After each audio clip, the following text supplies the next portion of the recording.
This is going to be different from my other types of videos, but I'm getting kind of fed up with DBD at the moment. I'm basically just going to give my takes on the current state of the game and the community right now, and maybe give some feedback to try to counteract this. I'll just start off by talking about Killer as a whole. This could just be me, or it could also be others, but ever since the Trickster update, I've found it much harder to get kills.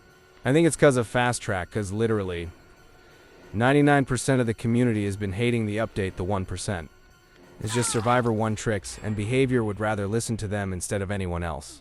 I enjoy running fun perks, but it's just like if you're not running 4-gen slowdowns, you won't win in high MR.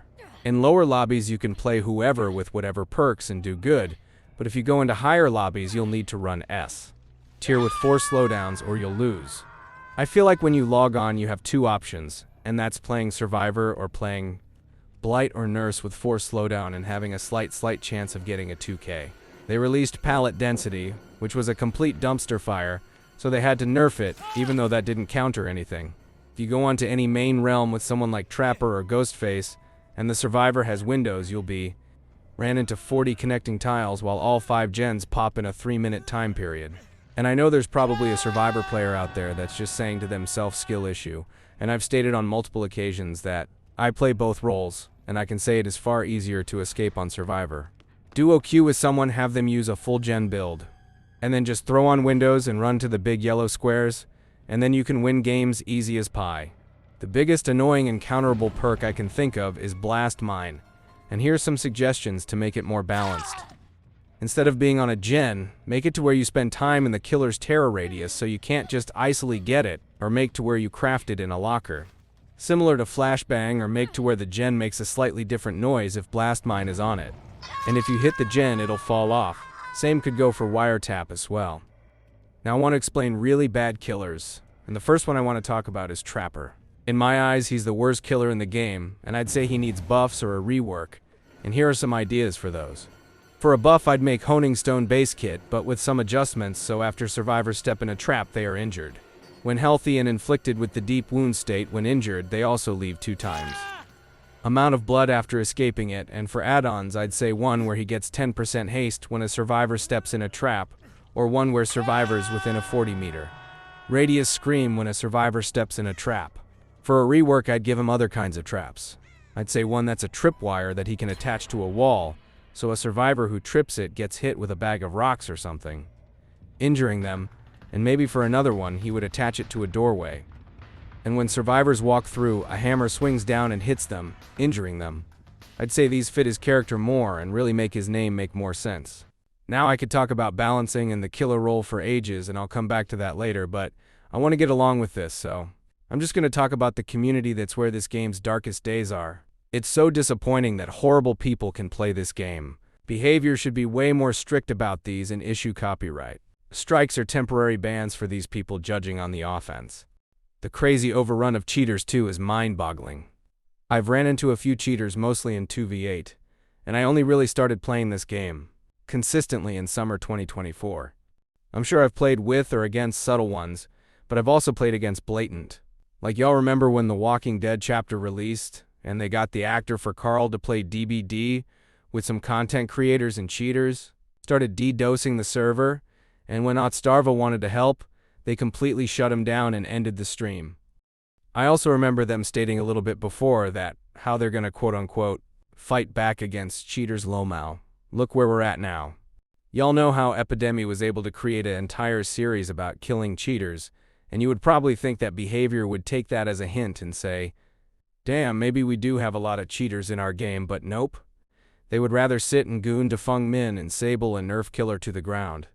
Maybe they could do something against cheaters, like try and take down the websites selling cheats and ejected accounts, or buff the reporting system, or for God's sake, buff the fucking easy anti-cheat. Like little Timmy could probably take his mom's credit card and search up how to get DBD cheats and get it in less than 20 minutes. Dead by Daylight's literally in the top 10 for games with the most cheaters. I'm not just going to ramble about cheaters for 30 minutes, even though I probably could. There's 2 more topics I want to talk about, and I'll start with the toxicity in and out of the game.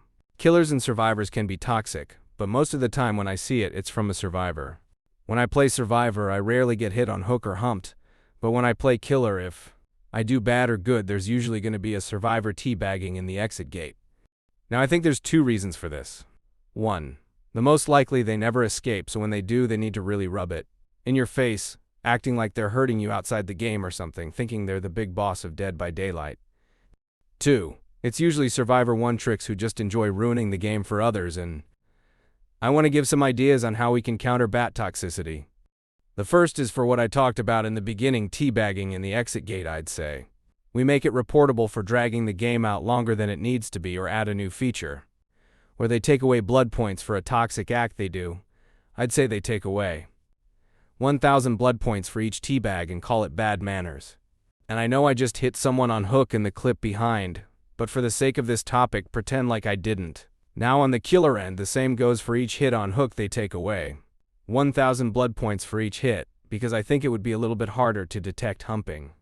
Now for the second topic, it's been pretty big in the DBD space recently, and that's faking content in videos. Y'all know how Quiet Kills the GOAT of DBD called out Immortals for faking his content. I think this really shines some light on others that blatantly did it. I'm not going to name names, but I'll show a video from a guy that does it a lot. Bop! Oh, nah, GG. Oh, what the?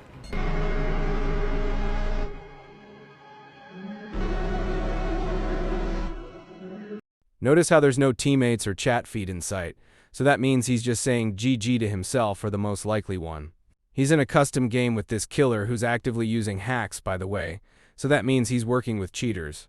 Or what he could also be doing is purposely lowering his MMR, so he could be playing with newbie killers to farm content of them, because I've seen this guy's live streams, and when he goes against an actual competent killer, what do you know, he gets humbled when his fancy flashlight tricks don't work. The only thing I see is people in his comments saying nice custom game, but I've yet to see an actual creator call him out. I don't want to make an entire video slandering this guy, even though I could, because I would rather stay out of drama in the DBD space.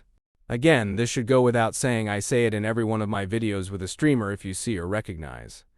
This guy don't send any harassment his way. Another thing I want to talk about is about the game, and that's the whole MMR system in the first place. We used to have an actual grading system which determined the lobbies you'd be put in, because usually when I first get on and want to play a Chill Myers or Clown game, I don't want to be put against a 4-stack comp team with 4 map offerings and brand new parts and flashlights. What I think they should do is take away the MMR system in casual lobbies, so you could just go against whoever and add a ranked mode with like Rust, Ash, Bronze, Gold, Iridescent, and Visceral as the ranks. That way you could play casual if you want, or have a nice challenge. That basically wraps up my thoughts on the community and devs, and I want to circle back around to balancing. Certain killers like Ghostface could use buffs, and here are some ideas. I think if survivors reveal you, they could have their auras revealed for 10 seconds, and make it a re add-on, to where they're exposed for 15 seconds if they reveal you. Or for a rework, give him something similar to Myers with a stealth and chase mode but without the dash slop. I also think Hag and Twins could use buffs and reworks, but I don't really play them enough, so I can't really give any ideas. One thing that I'm on my knees praying for is for them to give the lunge to Oni Flicksback. He's a B-tier killer now, please behavior. I think the blight nerfs are good besides that whole palette break thing.